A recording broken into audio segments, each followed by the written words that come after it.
अगला सवाल है, हम अपने मन को एकाग्र कैसे करें? ध्यान किसका करना चाहिए? ध्यान किसका जब हम पूछते हैं, फिर हम वही सवाल पूछ रहे हैं कि हमसे बाहर कहीं किसी मूर्ति पर ध्यान करें, कि कोई दीपक जला के उसकी ज्योति पे ध्यान एकाग्र करें, कि कोई ग्रंथ पढ़ते हुए श्लोक पर ध्यान एकाग्र करें? नहीं, ध्यान अपने भीतर एकाग्र करना है। तो भीतर क्या क्या है? मैंने कहा था 3 हमारे तल है, एक शरीर, एक मन, एक हृदय। यहां से हम स्टार्टिंग पॉइंट लेंगे।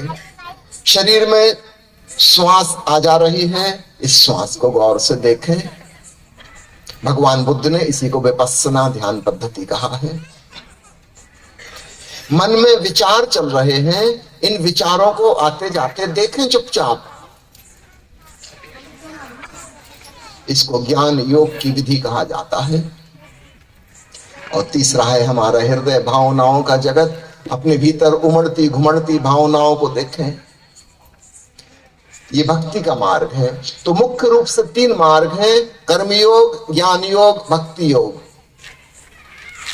जो व्यक्ति साक्षी भाव से अपने जीवन के कर्मों को देखने लगा, उसके शरीर की सारी क्रियाएं नृत्यवत हो जाएंगी, जैसे नाच रहा हो। भगवान शिव की मूर्ति देखी ना, नटराज नाचते हुए, उसके जीवन की सारी क्रियाएं नृत्य स्वरूप हो जाएंगी। जो व्यक्ति अपने मन के विचारों के प्रति साक्षी बन गया, वह ज्ञान योग में स्थित हो गया। उसका जीवन संगीत पूर्ण और गीत पूर्ण हो जाएगा। बड़ी सृजनात्मकता, बड़ी क्रिएटिविटी पैदा होगी।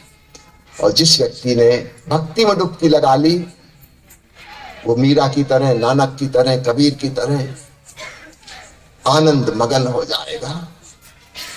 हंसी और मुस्कुराहट उसके जीवन की शैली होगी। तो प्यारे मित्रों, हंसते नसते गाते, ये 3 है मार्ग।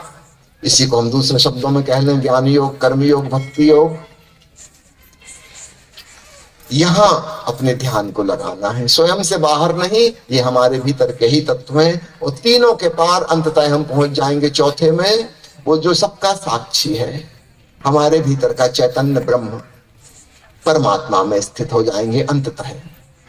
तो स्टार्टिंग पॉइंट या तो कर्म होगा, या ज्ञान होगा, या भक्ति होगी, लेकिन अंतिम मंजिल एक ही होगी। तीनों मार्ग से हम एक ही जगह पहुंचेंगे, वो है परमात्मा में डुबकी, अद्वैत की प्रतीति।